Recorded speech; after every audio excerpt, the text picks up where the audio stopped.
All right, everybody, welcome back to The Huddle. It's The Huddle. It is season 2, episode 3, and we are rolling. We're doing big things. But you know what? Today is not just any ordinary day because we got somebody special. I told y'all we were international, and somehow we got a full-on star celebrity. Don't tell me how much this cost us, but Austin, can you tell them who we have in the building today? Man, listen, the Huddle family, we have none other than the one, the only, Bryson Houston, a.k.a. Houston like Texas. What up? What's going on? Appreciate y'all for having me. Man, we appreciate you coming and sitting down, chilling with KOC and the Yes, Huddle. sir. We are so honored to have you. When we first start this podcast, we do the first segment, which is just simply hear me out, which you get to complain, you get to rant, you get to tell us anything that's on your mind. So what's up, Bryson? Word. Well, first and foremost, like I said, thank y'all for having me. I'm honored to be here.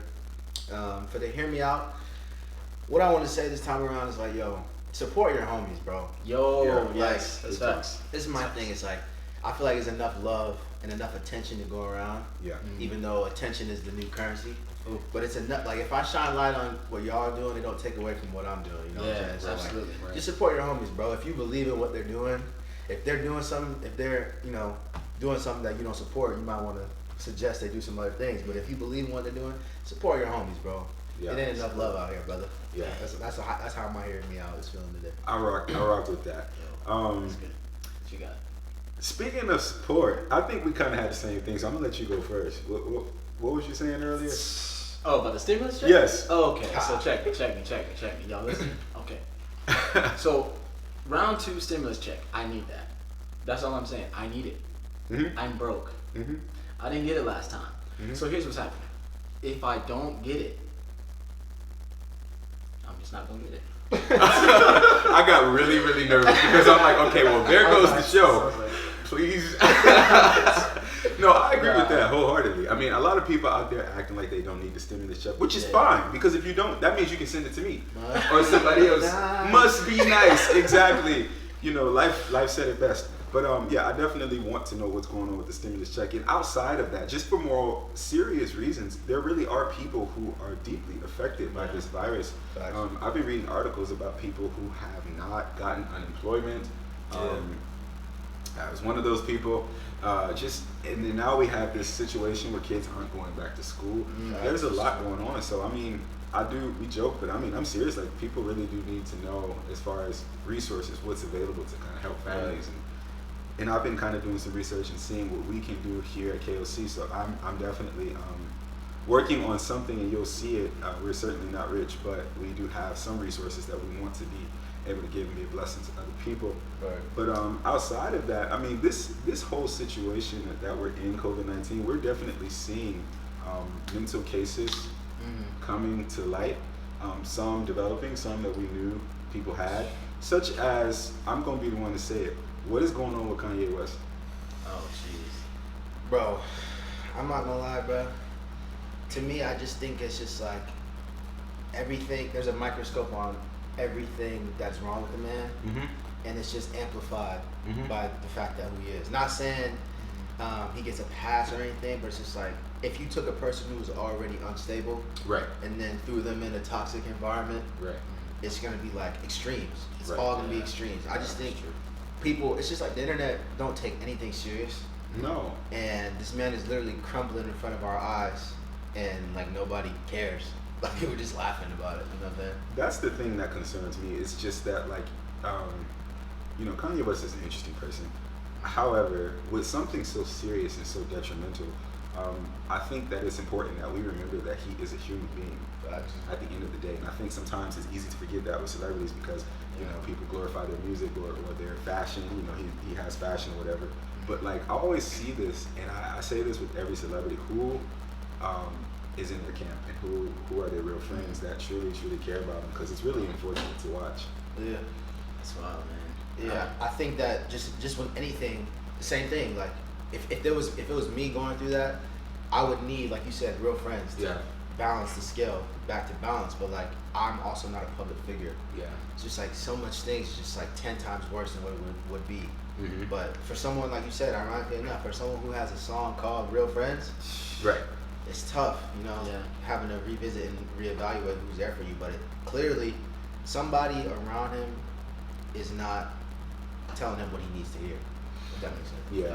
I saw an interview today, well, the headlines, I didn't watch it, but I guess Kim Kardashian went on The View today to talk about Kanye West's mental illness. And so even in that, I try to give grace because I don't want to assume that no one is there, because I know what it's like to have a friend that doesn't listen.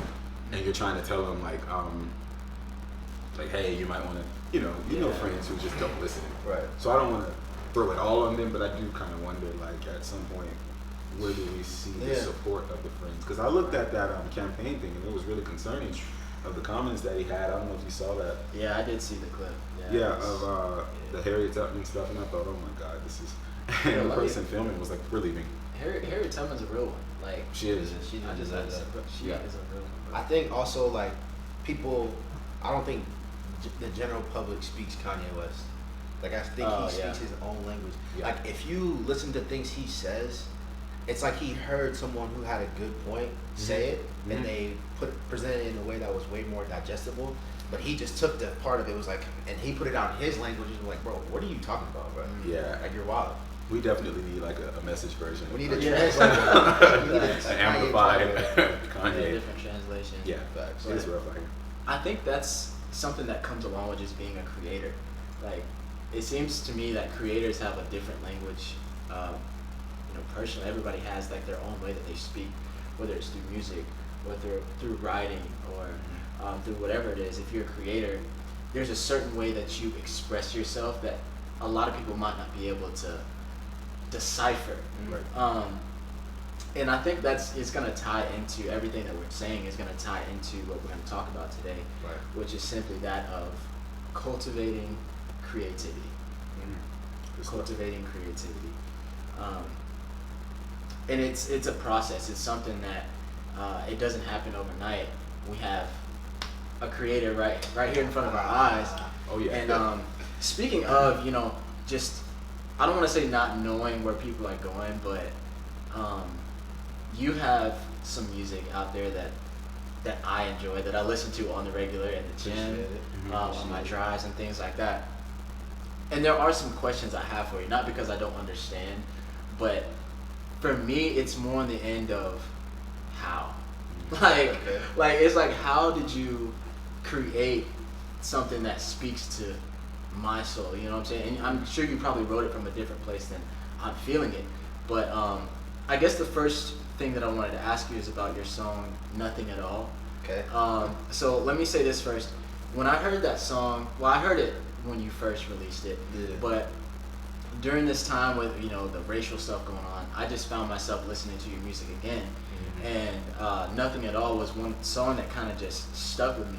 And correct me here because I'm probably gonna mess it up, but you say, one thing I know is things come and go. Guess it meant nothing at all. Right.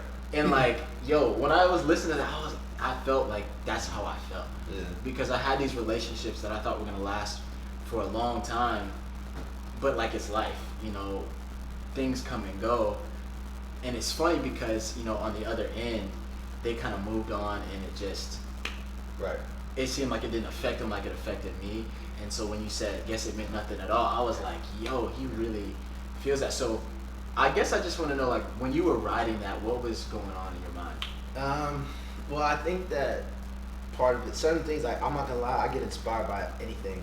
Like, sometimes I'm reading on the type of beats I'm listening to, I'll read a YouTube comment, and I'll be inspired like the first 4 bars of the verse. It's just random stuff.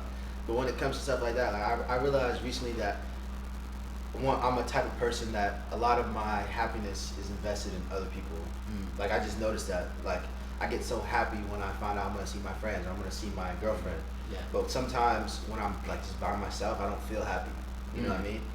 And then I realized, like, man, that's a dangerous pattern to just keep duplicating, because it's gonna be a point where it's gonna be too much of a task for me to employ these people to make me happy all the time. I can't count on them for that. So then when I started thinking about that, that's when I kind of got into, constructing that song. And from that point of view, it's just like, because with that mentality, you realize, there's ebbs and flows in life. Stuff just comes and goes. And sometimes it means something, sometimes it means nothing. Like, there's people that I have come in contact with that I considered them friends at one point. I confided in them, or just anything like that where we had intimate moments, we had a relationship of some sort, and clearly they showed me that it didn't mean as much to them as it meant to me. Wow. Yeah. So it's kind of just, some songs just write themselves, honestly. Like, that sounds so cliche, but some songs just write themselves. And sometimes I just get inspired by things. It doesn't even have to necessarily happen to me. It's just happened to somebody I knew, somebody, just some things that I think somebody somewhere needs to hear, and I'll just communicate it. Dang, that's good. I love what you said about just like how you can look at like four bars or something and get inspired from it. And just like my question is, and it sounds repetitive, but I want to like really hone in on it, is like, what inspires you? Like, I think that we can be inspired to do a certain project, but then like outside, when that project is done, what inspires you to find inspiration for the next thing? Does that make sense? Yeah. First of all, that's a really good question. I'm inspired by all types of things. Like, I was just talking about the other day, like I delete and re-download Instagram like probably 2 or 3 times a week, because the Instagram is like so much trash on there. But I'm inspired by a lot of things, like even like fashion. Like, I see people's clothes, just I'm inspired by colors, just bright things that just like make my gears turn. But when it comes to creating music, the most honest answer is I just like to make music I like to listen to. Right. That's why I don't really say I have a sound. Like, obviously, I think my biggest strength is rapping. I think that's my biggest ability. I've been doing that the longest. But I just like to explore and experiment. Yeah. And I'm inspired by other artists. If I hear somebody who's really rapping, I'm like, man, I gotta start really rapping. If I hear somebody do just something I think is creative, I'm just like, man, I want to do that. Or how do they do that? I still think like, yo, how? You talk about, you say how, I say how like a lot. Like, even with Spencer, one of our friends from school, like I think that's one of the only people who's ever bested me on a song. And I haven't done music with a lot of other people, but I just hear, I'm just like, bro, how? Like, so I think I'm just inspired by anything. I draw inspiration from anything. Truthfully, that's the most honest answer. I hate to give like such a weak answer to such a good question, but that's just the honest truth. I just like to make music that I can see myself riding around listening to. Yeah, that is so important. I love that you said that. In fact, today I was thinking about, and I study like PR, marketing, and all of this stuff. And one of the biggest things is finding the target audience. And while I think that that's important to kind of know who your message is tailored for, I don't think an artist ever has a set defined target audience. I think the true target audience for an artist is themselves. And I don't mean it in a narcissistic way, but I do mean it in a way of saying, like, if you can create something that you enjoy, I believe that that will always translate over better. Because now we live in a time where like everybody wants to be seen. You know, we have Instagram, you have Facebook, all of these social media outlets. And I believe that now we're in a time where people are just doing stuff because they know it will get them attention and not because they connect to it. Right. You know, and so like, who would you say are like, when you're creating music, do you ever think of like the other person on the other end who's listening, or is it strictly for you? I don't know if I can say that I've done that previously, but now that I know how my music has connected with other people, I'll definitely keep that in mind moving forward. Right.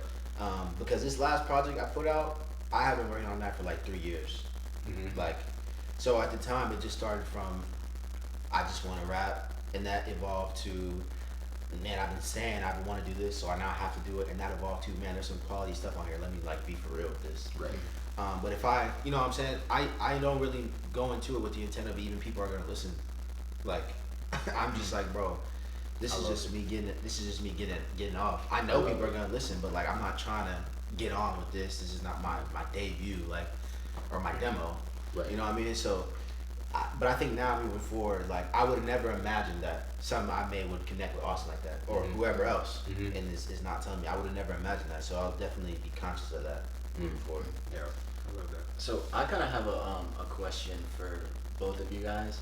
So thinking about just cultivating, what cultivating is, there's a process. You know, when usually cultivating is tagged along with agricultural things, but typically with cultivating there's a process. And I know both of you guys are creators. You're right, and well, you both, right?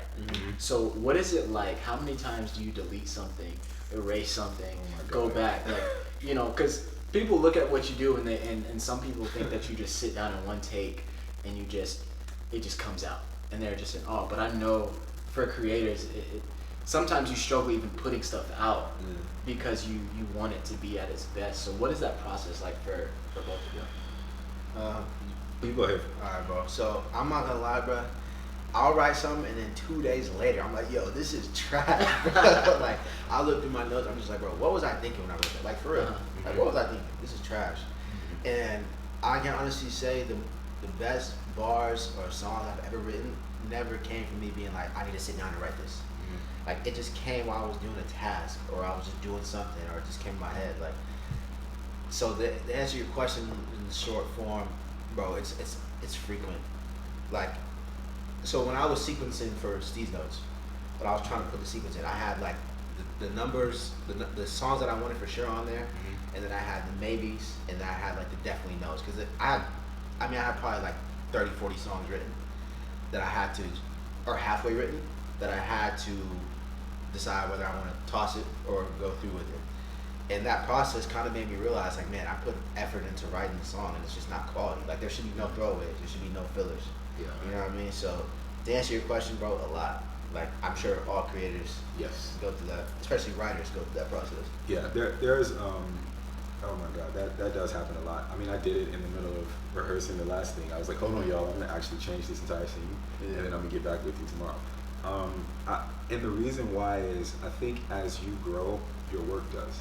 And sometimes you can grow in the middle of the creation process. Yeah. And like halfway through, you're like, actually, I don't feel this way. Or actually, I feel deeper than I thought I did. You know, and so that changes. Now, one thing I did learn is I never throw away something that I created. Okay. Because there is a time where I feel you could reconnect with something. I just don't throw it away. Yeah. You know. But yeah, I'm constantly kind of canning things. That's what I was kind of expecting too, because when you think about processes and cultivating, just those words alone, there's time involved. Right. I'm reading Crushing by T.D. Jakes, and he talks about the quality, like without quality, without time you don't have quality. And I see that with your art, you know, it's rare that you just create something in one day and it's something of quality. Yeah, right. Don't get me wrong, it could happen, but more times than not, it takes a little time. And for those who don't connect with art or music, you know, whatever you're doing or whatever you're pursuing, if you want it to be worthwhile or lasting, it's gonna take some time. So don't be discouraged, you know, if it's not coming together like you thought it would and the amount of time that you thought it would. Sometimes it just takes a little bit more patience. Just one more day, you know, one more hour, one more try, one more go at it. Yeah. But I think that's definitely important to tell all people who are just building something. Well, even if it's just a relationship, you know, with somebody, it takes time to build a quality relationship. Yeah. You know, there's ebbs and flows in relationship too, and it's not often that you just connect with somebody and it stays that way the whole time. You know, you could connect with someone initially, and then, you know, you go through something, you work through that, but it's patience and it's time that makes the whole relationship quality, and that's just with anything. But yeah, it's real. Yeah. And you know, have you ever created something and it was just like a hit like that? Like you were just like, yeah, that's it. I don't think so. It's weird. Like, my writing process is a little funky. Like, I don't like writing in the studio. To me, it's just like kind of inefficient. Right. Especially because I respect the producer and the engineer's time. So if he goes there with a beat pulled up, I would rather him send me the beat before I get there, and I'll write, and then we can lay it down instead of me sitting there like, oh no, that's whack. You know what I'm saying? So I don't know if I've ever recorded a full song and be like, yo, this is the one, but I've definitely laid down the melody that, all right, this could be something. You know what I'm saying? I can feel it. And then when you put the layers on top of it and you put the verses down, and then you get that feeling where you look around with your homies and you're like, bro, I think we might got one, bro. Like, you know what I'm saying? I like that. Yeah, I definitely have had a few of those in my process before. Yeah. It's you said something too earlier, Austin, just like about allowing the time to do that. And that's why I enjoy your music so much is because I can tell, and I guess it's just the artist in me. I can tell when someone takes time with creating something versus when they just throw something out. Right. And I really connected with the music because I could tell that you like actually took the time to sit with it in your lane of entertainment or so. We live in the diss track era, where people are like, you say something to me on Twitter, I'm gonna go ahead and like write this song and throw it out there, and it works for some people. How do you stick to who you are in an industry that says we need something overnight? All right, that's a great question again. I got two answers to it. The first answer is, this is the honest truth. I have benefited from the fact that I don't have my own equipment. If that makes sense. Or like, in other words, like I have benefited from the fact that I can't get an idea and just go lay it down and put it out right now. You know what I'm saying? I have to record with my homies. I have to outsource. And that allows me to go maybe weeks at a time, months at a time before getting back in the studio. So I have time. The songs that I made in this last project, I've sat with them for time. Like you said, like this song on there called 21, I'm 23. Right. You know what I'm saying? I've sat with these songs for years. So I've benefited from that. But also, the flip side, I think that these people who do these like back and forth things, sometimes it's like lyrical sparring, verbal sparring, but other times it's like a marketing thing. You know what I'm saying? True. And I haven't gotten any money from this music, so I haven't reached a point where I'm willing to compromise like who I am for a check. I love that. You know what I'm saying? Yeah, and maybe if people start throwing money at me, I'll reevaluate that. I don't want to act like I'm too big to do something for some money, but at this point, I care more about this process. That's always been my biggest thing. Like I know that I'm not doing this for money, so I'm gonna take my time with it. I'm not selling myself short. You know what I'm saying? Yeah. That's good. You talked about outsourcing, and that's kind of what I want to ask both of you, because I know you both experienced that to a degree. But there comes a point when our vision is too big for just us, and we need outside help.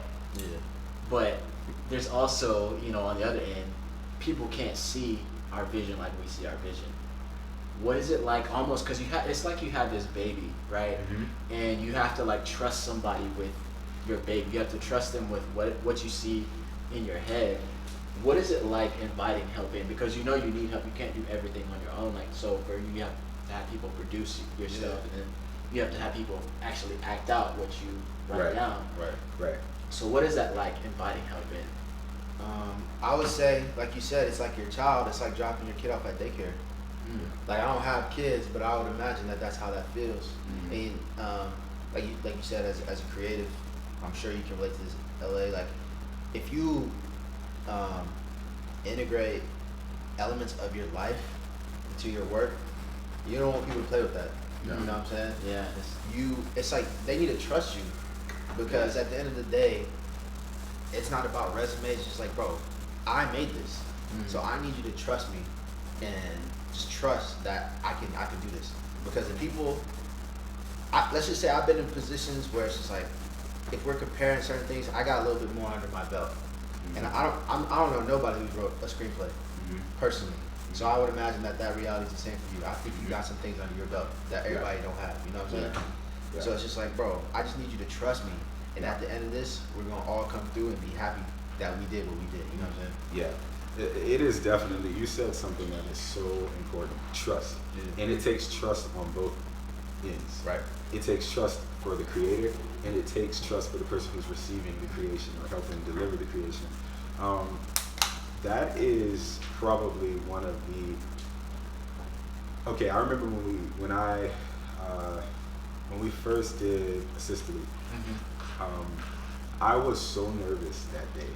Like, we went to breakfast, I ate a grape. Like, bro, a grape.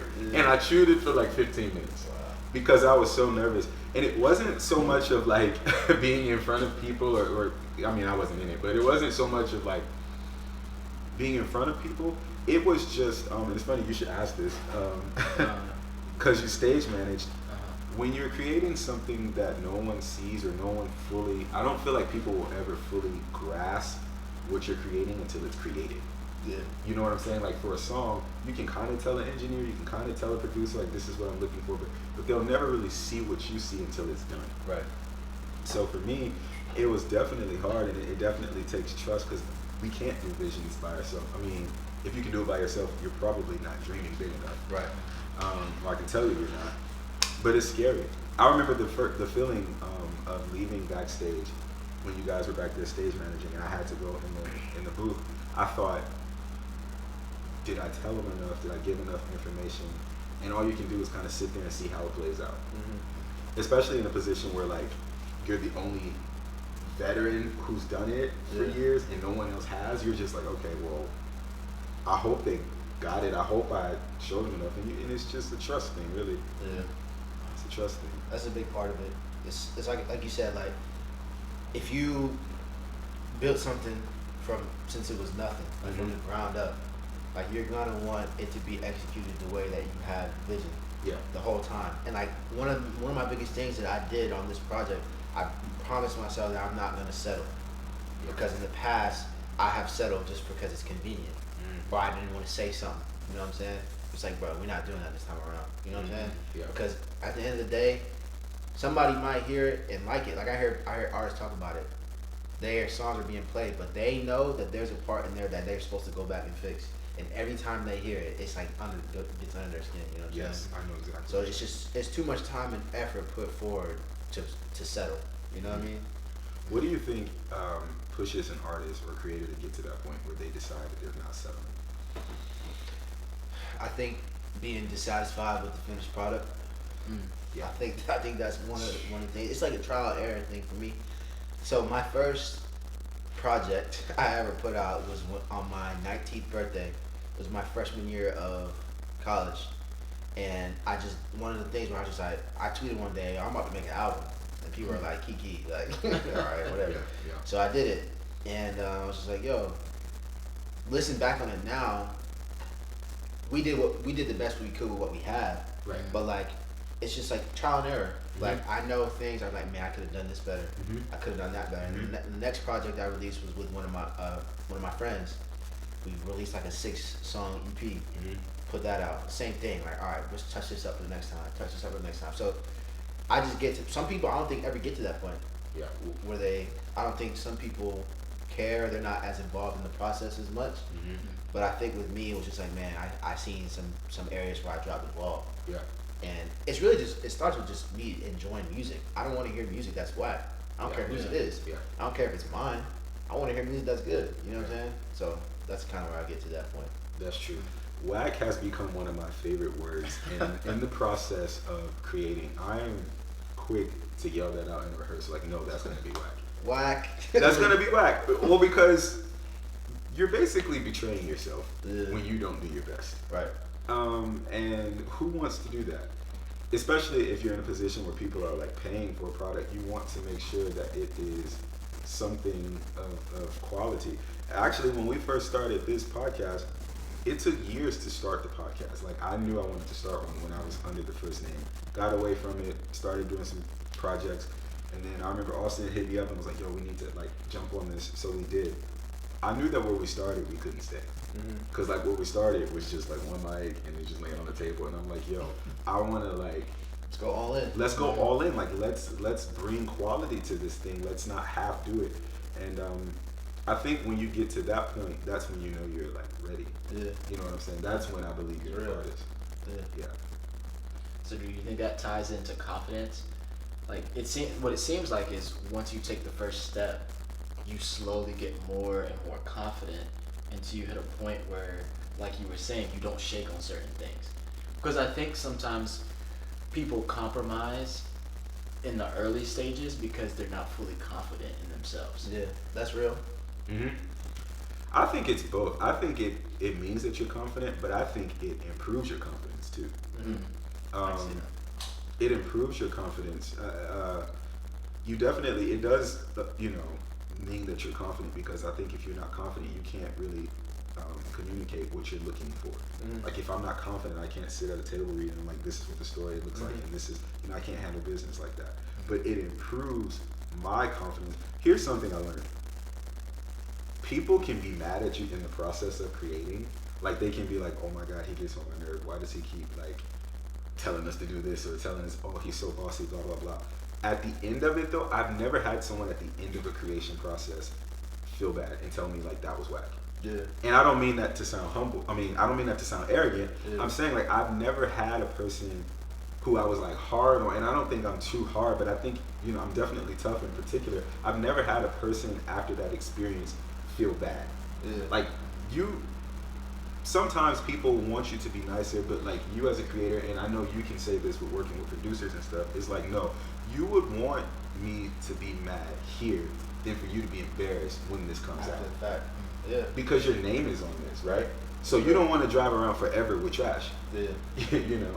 No, that's real. And like, I heard a quote one time. It's like, everybody likes bacon, but they don't want to see how it's made. Like True. everybody likes to eat bacon, but then when they show you how it's made, people are like, nah, man, PETA's out here wilding. Yeah. Everybody gets involved. Yeah. So I think it's just one of those things where it's like some people just gotta trust the process. I know that's like become this catchy thing to say, but I think people just gotta trust it. And going back to what Austin was saying about confidence, like I think that's real because when I think about, I was never really hesitant to ever put any music out, but it's just like the trendy thing to do is like call things trash before you even hear it. Right. Yeah. So I can't really say that people did that to me. However, I'm not gonna go out on a limb and say it didn't happen. It was so long ago I can't remember. But at the same time, it is an issue of confidence because whatever you put out, it's like as an artist, as a creative, you're just like protective over it. Yeah. Because you know that's something you work hard on. But also, I got to the point where I realized it's like, bro, a lot of these people that are like critiquing me can't even look themselves in the mirror, bro. Like that's real. Like you don't even know.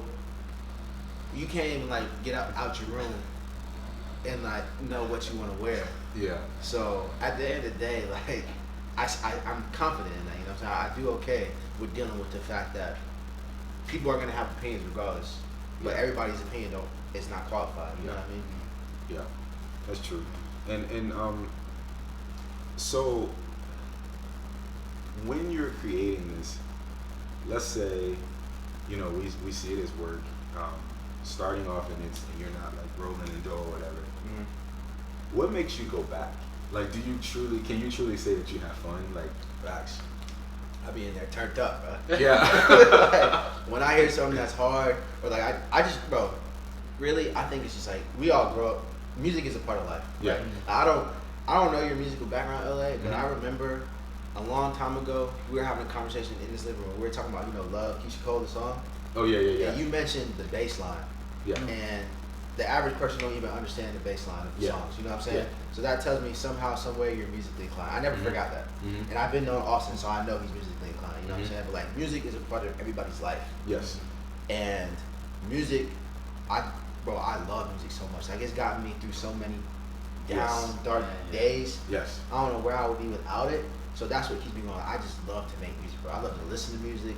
I love to inspect music. Like I literally, it's to the point where I get on YouTube and watch videos of people reacting to music just to see if their reaction was the same as mine. I'm a nerd to this stuff, bro. Yeah. So that's what keeps me in it. Like I keep going because I just love it so much. Like that's really what it boils down to. You know what I'm saying? Yeah, I like music, and I respect people who write songs because I've never tried to write songs, but I don't write songs. Like that's not something that's not where I am, at least today. Yeah. But I depend on songwriters because that's where like script ideas come from. Like I'll hear a song and that's what will inspire me. It's so funny, just like in church and preaching and stuff, people think that I'm inspired by like a Christian song, and I'm not. There's nothing against it, but most of my inspiration comes from secular music. Like I'm a Christian, but even if you listen to the podcast, the instrumentals, nothing about that says worship. Right. And I'm not against it. Like obviously that's my life, but like you know, I depend on music, and it's so funny because I will pick apart, like because I grew up playing drums and around bands and stuff. I'll pick apart instruments all the time. One of my favorite genres of music is like the Motown era. Okay. And not just because I'm from Detroit, but I like it because it's so raw. It's not perfect. it has echoes. You can hear background noises, and to me, that just sounds like musicians who got together to have fun, or who actually had a message, or who like sung from a place of hurt and, you know, like pain, and turned that into something. And music like that gets us through things. Facts, bro. I don't think people make music like that anymore. No, like every once in a while, like I was watching Roll Bounce the other day, bro. Oh, and then I just went down the trail of like music from the 70s. It was like, bro, imagine being like, I mean, this is a twofold saying what I'm about to say, but imagine being like a teenager during that time. Yeah. It's like, bro, I know I wouldn't trade, you know, my shoes for my father's shoes as far as what was going on in the country, but just the time of life when this music was just, it was thriving. It was at its peak. Yeah. People were just enjoying living life, skating, roll back, like, you know what I'm saying? Like, imagine being alive when Hollywood Swinging came out. Like, imagine that, bro. Yeah. Like, it's just, they don't make music like that anymore. That's a fact. No. Superman lover. Fact. Sweet. Yes. Yeah. It's very rare that you find, and I think a lot of it is, honestly, people speak from things that they don't have experience in. I don't know why we're in an era where people are afraid to be honest. Like people who make trap music and talk about living a hood life, but they didn't. Right.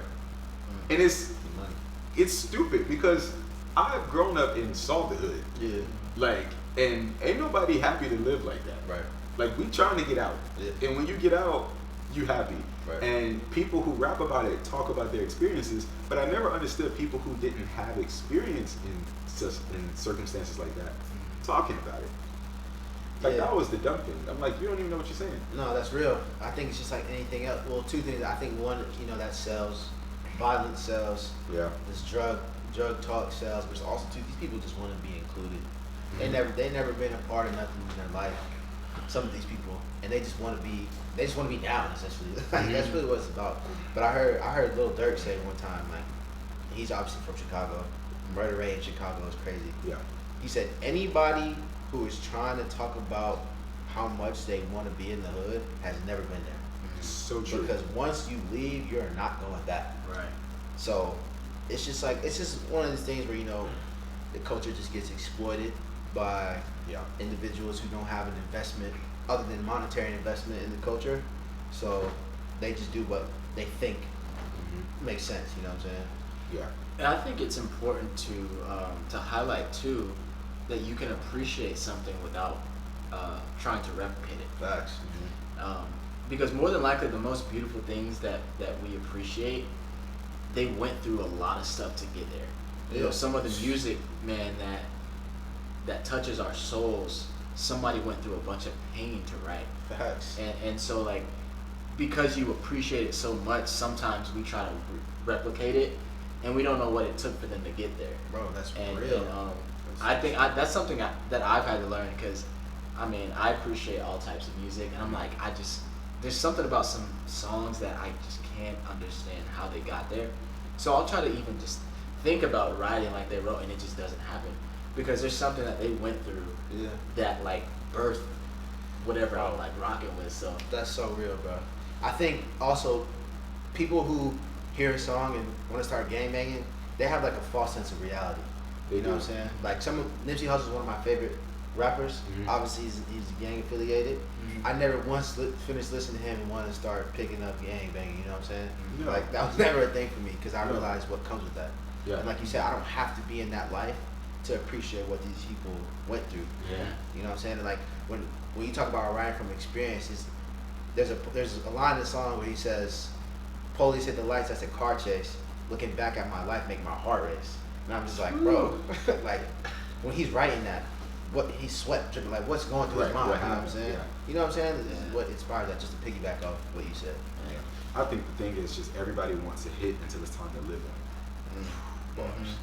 Like until it's time to actually live those lyrics, you're like, actually, nah. Yeah, I mean, because you've had to live what you write, and people don't see that. They appreciate what you produce, but they don't know that a lot of times, you know, what they're seeing is what you had to go through. Facts. Exactly. I'm like, why would you trade? I mean, this is an hour of magic. versus hours of pain. Right. You know what I'm saying? And you really don't even know the full story because you don't have time to tell everything. Yeah. You know, like with songwriting, you don't tell everything. You can give, that's a glimpse of like what really happened. Right. You know? Because also as an artist, I believe we have like, I believe I'm transparent to an extent. You know, no, I don't believe there's an artist who's 110% transparent. Right. Because there are some things that are just for you. But even in transparency, it's hard because that's another reason why there have been things that I will like delete because I'm like, that's too honest. Right. Like I don't want people to know that. Like that's got my social security number. Yeah. That's got my address. Yeah. Like, you don't need to know all that. Mind your business. No, that's real, and especially when you tell stories where other people are involved. Yes. Because then you gotta think about like family members. Like there's been things that I've said about like family members that are just like once I wrote it down or typed it in my case, that was like the therapy I needed. Like it didn't necessarily have to be sent, put out. You know what I'm saying? But once I put it down, it's like okay, yeah, maybe reevaluate this. But I see what you're saying. Like you gotta start considering who else is kind of being affected by the things that go out. Yeah. Or wait until years later or talk about it and disguise it and wrap it in something else. Yeah. That's not really, you know what I'm saying? That's why I love, because you can never really figure out an artist's mind. Right. You know how you hear a song and you're like, what's this about? And then they tell you and it's totally different. Yeah. You're like, oh shoot, I didn't even know. That's real. Yeah. Those are awesome things. So when you are, so you're creating, what is the night before you release something like? Like it's the night before you told people that you got this song, this single, or this album coming out. Yeah. What is that like? Usually I'm just kind of like hype, honestly. Like I'm ready to kind of just get the load off. If that makes sense. Like just to put it out, because that was the last thing with this last project. It's like, bro, if I don't put this out now, I'm never gonna put this out. Like, and I didn't even announce we put it out. I really haven't even promoted it that much. That's kind of why I messed up on my end, but. The night before my first few mixtapes, I was hyped. Like I had a listening event for my first one, just like me and a few friends, and then the second one was kind of like an impromptu, put it out. But I'm just like itching. I'm itching to see the engagement because at the end of the time, I know there's a core group of people who are gonna, support me and want to hear what I have going on. So I'm looking for their reaction, and then the other stuff that comes with it is just like the icing on the cake. You know what I mean? Yeah, that's a good question though. Yeah. When I heard the album, actually Austin, you were the first one to show me, and then some time had went by, and I was like, wait, let me hear it again, and I pulled it up. I was thoroughly impressed. It's so funny because I was listening. You already know I couldn't get past the intro. Yeah. It was just it really meant like it clicked for me. Yeah. But I even had it playing, and my sister was like, yo, who is this? Like this don't sound like local. Anybody local? I mean, it's crazy. I'm trying to tell them, bro. I appreciate that, bro. Yeah. And I don't say, and KOC knows this for sure, I do not lie. Facts. That's what I said. I was like, LA do not, I was telling my girlfriend, I was like, he don't gas up nothing. No, I don't. I love people too much to do that. And I mean, and especially in, I told Austin, I was like, bro, we gotta get him on the podcast because this is, I think, important that we expose people to people who are doing great things. Right. You know, I know somebody listening, like, where can I find the album? You can listen to it on SoundCloud. We'll give you all that information. But the point is just exposing someone who is honest in their lane. You know, and that's what I loved most. I think knowing you first and hearing the music really helped out a lot. Because you were the same person, but it was two totally different things at the same time. Yeah. Because I'm like, yeah, this is Bryson, but like, dang, this is Bryson? Like, yo, what? Who knew all of this, like, talent and stuff was in, like, yo, what? I appreciate that, bro. Yeah, I was impressed. I appreciate that, bro. Yeah, you say, you're stuck on the intro. Like I was saying earlier, like, sequencing is always a big thing for me. You know what I'm saying? And I've mentioned this several times, but I'll say it again, because if someone might learn from it, they might learn. But, like, someone like me doesn't have the luxury of, like, for example, on Views, Drake's album, released in 2016, the first song is Keep the Family Close. And there's about a minute and a half before any words are spoken. Right. I don't have that luxury. Somebody's going to get bored. Like, that album sold 1.2 in the first week. You know what I'm saying? Somebody's going to get bored with me and skip. So I know that the first thing I have to come correct. Yeah. I have to come with bars. And for the quality of how it sounds, that's shout out to my guy DJ Stewart. He's the engineer who mixed that. But I just knew that was one take. I just went through. I was like, bro, this has to be bars. The beat has to. I wanted a beat that sounded like just big, like epic. When the bass came, I wanted to sound big. There was like Western. They use like an old Western sample in it. I just wanted to sound big, distinct. And so to hear that, it's a good payoff that you resonated with it as much as you did. Yeah, because it was an experience, and I love what you're saying about like just the contrast between Drake and like where you are as an artist right now. I love that you're honest, because a lot of people are not honest. And being smart with people's time and knowing how to keep them engaged, I think is important. That's why like our first thing was 30 minutes, because I was like, we knew don't nobody care what we got to say. We got to make them care. You get what I'm saying? It's attention like span is like attention span is short, so we got to actually make people care. And then like that's what you do trailers for, because like we got to make people care again, because we're too new to be playing games. And I think that the fact that you were honest in your music, and it was truly an experience. When I heard the intro, and I didn't hear the intro first, I kind of skimmed through it, but I love that. What do you mean by had to go and get it right for me? I think that it's just like a result of me taking so long to put this out. Like I could not, like towards the end when I do the chorus the second time, I said I took my time with this, bro. Like I couldn't sacrifice, the project for my own comfort. I just had to take my time, because at the end of the day, it's not like somebody's like, outside of a few people, like shout out my boy Anthony Robbins, or even Willie too, is like, bro, when's the new music dropping?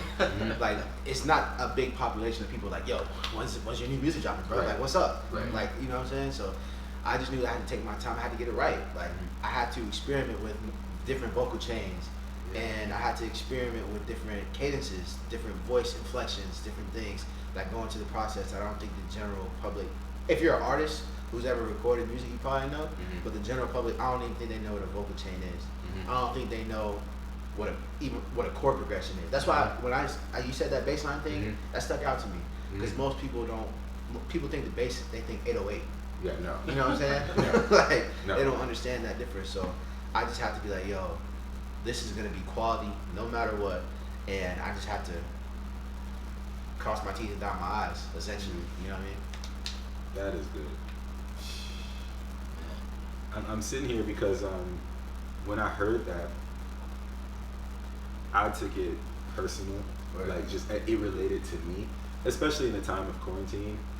When this first started, a lot of people were just like, what are y'all gonna do? Like, because we were supposed to do a production, and because of COVID it got canceled, and we were like less than a month out from it.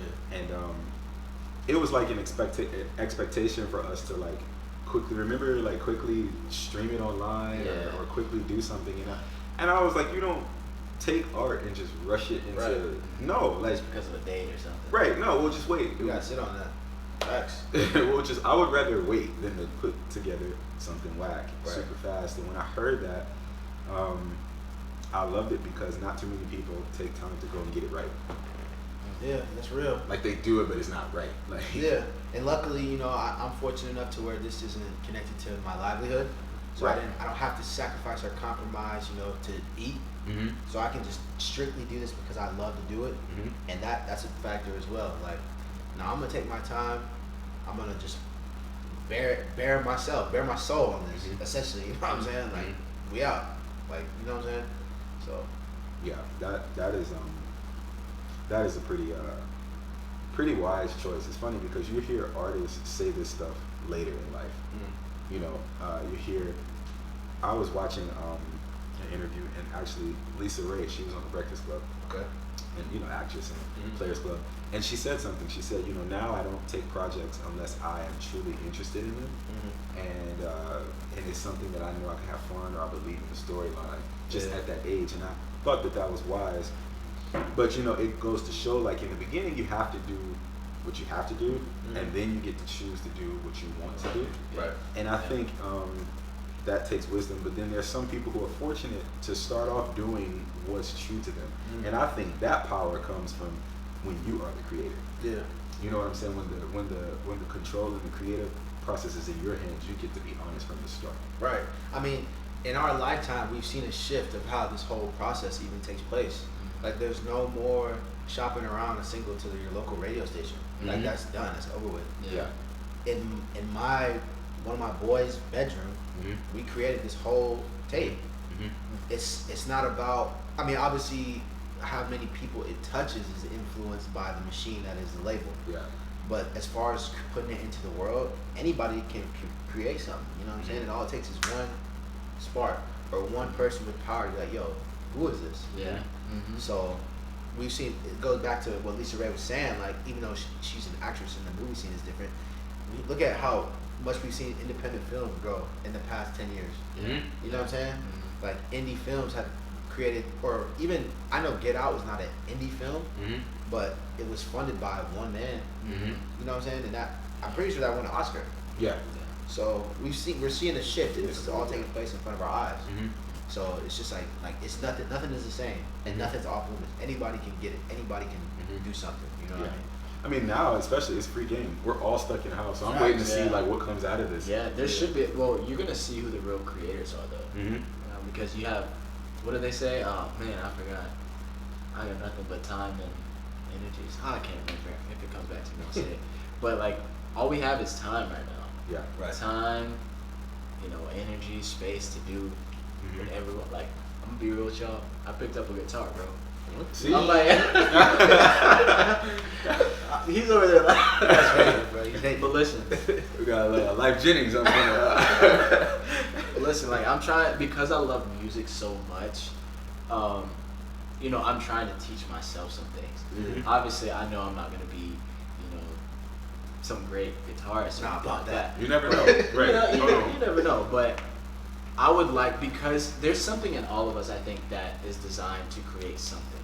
That's true. There's always something that we want to do or to search after or to chase.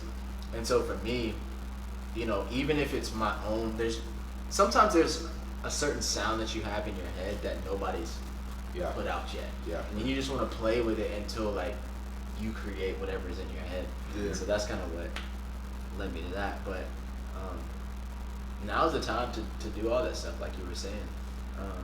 Step out and try to create stuff. So what do y'all tell people who are not experienced with creating their own material but have this innate desire to create their own things? Because I think sometimes, and I've been into this, is you see so many gifted people who just naturally have a gift to create certain things, but there's something inside of you that you do want to create, but it's almost like you're seeing where people are, not where they started, and so you don't have confidence in yourself. What do you tell that person?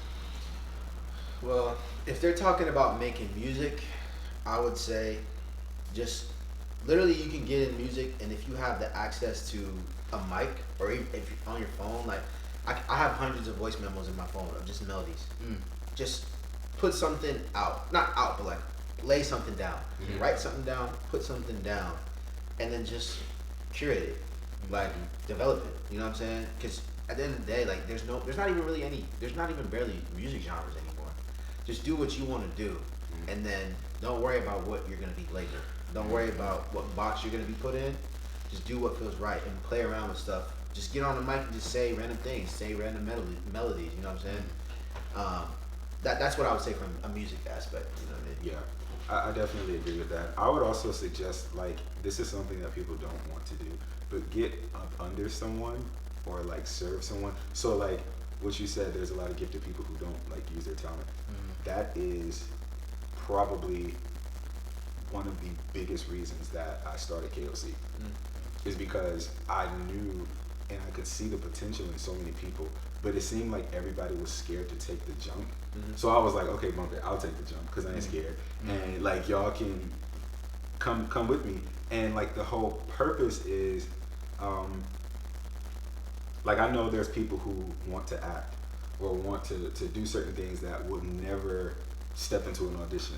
So here we are saying, okay, bump the audition process, like come here, see what you can learn on my ticket. Right. If this fails, you can blame it on me. If it succeeds, you can put it on you. Yeah. You get what I'm saying? Right. Like come learn something, and then from here, build your confidence and go out and create. And that's the whole purpose. I mean, hey, always tell people if you're scared, get behind someone who isn't, and then you learn from them, and then you go out and fly and soar. Yeah. And for those of you who are listening who have people who are afraid, actually push them and encourage them, and don't hold them back when they are ready to fly. You gotta leave Support them to your the lake. friends. Yes, support your homies. You gotta leave them to the lake, bro. Mm-hmm. Because at the end of the day, it's just like everybody doesn't really know that they have the ability to do what they have the ability to do. Like sometimes it takes someone else recognizing it. That's very true. It's like, bro, you got a talent. Like, bro, you can hoop. Like, whatever it is. Right. Take this serious, and you can do something with it. Mm-hmm. And that could be what makes the change in their head to actually, I'm gonna go all in on Yep. this. You know what I mean? Yep. That's what it's all about. So, this is called the Huddle. You have something else? No, I was gonna say it's time for strategy, man. It's the Huddle, and that's why we call it the Huddle, because we got to give you strategy. I don't actually have to explain it because this is episode 3. Y'all can go back and see why we call it the Huddle and strategy. But we want to give people strategic steps. Okay. When it comes to creating and when it comes to jumping out there, just kind of advice that we would give people. Number 1 is always pray. Number 2, do you have anything? Y'all mind if I'm a little long-winded? Go ahead. Bro, know yourself. Because at the end of the day, when stuff starts to get rocky, that's all you're gonna have to fall back on is knowing yourself. You know what I mean? When you put out your first project and it doesn't get the reception that you thought it was gonna get, you gotta know yourself. And that knowing who I am today can be different than who I am tomorrow. It's an ever evolving process. But just don't ever lose that sense of yourself, because if you do, you're gonna be one of these people who's easily rattled. And when things don't go your way, you're just basically gonna tap out. And then all the work you put forward towards creating whatever it is you want to create is gonna be for nothing. So know yourself. That has to be your foundation. Facts. What you got? Silence. Go ahead. Because that was Man, good. it really was. Appreciate it, bro. Then I would say plant the seed and cultivate it. Word. What I mean by that is take the step and give it time. One of the other definitions of cultivate it is to gain knowledge and to bring knowledge into whatever you're doing. So constantly learning. So with creators like yourselves, you're constantly looking at other people who inspire you, other things that inspire you, reading books, listening to more music. And so you're cultivating your gift, just by doing things you naturally do. So what I would say is continue to do things that you like to do. Continue to do things that inspire you. Watch those interviews, watch and see what people, the wisdom that they get, I'll say. And then take the step to go out there and try, whatever it is you're trying to create. It's real. I love that. Ladies and gentlemen, that is our strategy.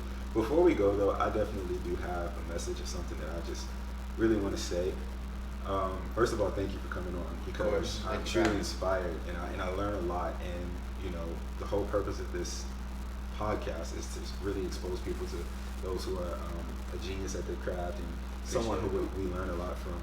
The message that I want to leave today, so many times we inspire just the person who didn't start, or just the person who is afraid to jump out there and just try something.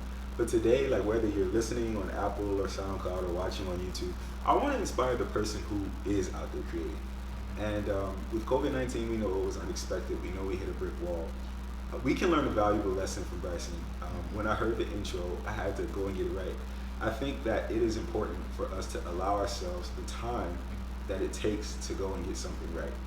Now, don't stop at that and think that it has to be perfect, because there's no such thing as perfection. There's no such thing as perfect art.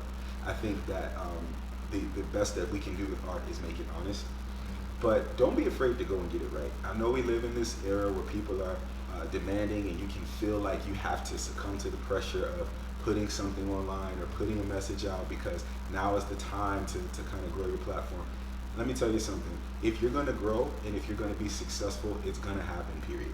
Okay? It's going to happen, period. So you don't have to rush to try to keep up with the Joneses. And we say that, keep up with the Joneses and keep up with people who are on social media creating. Actually take the time to go and get it right. Go and ask yourself, like, what is my why? Why am I creating this? What am I looking to get out of this? What is the message? Am I connected to the message that I'm putting out here? don't be afraid to go and get it right. Don't be afraid to start over. Maybe you're halfway through a project and you're not quite really sold on it. Until you're sold on it, until you believe in it, it's not going to translate well. So allow yourself that time to go and get it right. And I say that from personal experience. A lot of people look at this podcast and they think like, oh, it was a switch because of COVID. Let me be honest with you, it wasn't. This is something that I wanted to do years ago, before it was even KOC, it was Growth 101 at the time. I just didn't connect with it. And then after taking time to really cultivate it and to go and get it right, I was able to really, I hope I'm not losing audio, I was able to really create something that was honest to me. So take Bryson's advice, listen to the album, and we're gonna give you the information where you can get it, and it's also in the description down below. But actually take the time to go and get it right. Don't feel like you're pressured to rush into something or to create something that you will have to live with for the rest of your life. Actually go and get it right. Get the help that you need, get the team that you need. Let go of the people that you don't need, but go and get it right. And I think a part of getting it right is getting you right. Are you mentally able and stable enough to create these things? Are you ready to be honest with your struggles? Are you ready to be vulnerable with your audience? But take the time and go and get it right. And that's what I want to leave y'all with. Right. And here's a word, because I know somebody's about to hit us up and be like, oh, this isn't a Christian. Even Jesus took time to go and get it right. Okay? He had to go and get it right. If you pay attention to anything in the Bible, anybody, Joseph, but even Jesus himself, when he died, he was gone for 3 days. Okay? And came back and brought something back with him, and that's when we got the Holy Spirit, who he was left here with us. So actually take the time and get it right. Anybody who's ever done anything great took time to get it right. All right? With that being said, I want to pray us out. Before we pray, Bryson, can you tell them where they can listen to the music? So my music is on SoundCloud. The most recent project I just dropped is called Steve's Notes Volume 1. That's on SoundCloud. It's soundcloud.com/Houston like Texas. HOUSTON like Texas, all one word. All the music I ever made is up on there. The most recent project that we discussed on this platform is Steve's Notes Volume 1. Thank you. Okay. Yep, and we're going to definitely put that in the description box down below. But before we go, we're going to pray out. Austin, would you mind praying us out, please? Absolutely. Dear Father, Lord, we just thank you for today. We thank you for another opportunity to just have a successful podcast. Lord, we thank you for Bryson. We thank you for just him taking the time out to come and be here on the Huddle. Lord, we just speak blessing over him and his family, everything that he touches. We ask that you would just bless him and give him favor. Every door that he walks in, Lord, we believe that it is a door opened by you. We ask that you just keep your hand on him and bless him and continue to keep him in your arms, Lord. We thank you for LA and his leadership with the Huddle. Thank you for KOC. We ask that you will continue to bless it. And we thank you for each and every person that will tune in and listen to this later on. We hope that the things said here would encourage them, would heal them, would encourage them to step out and to create.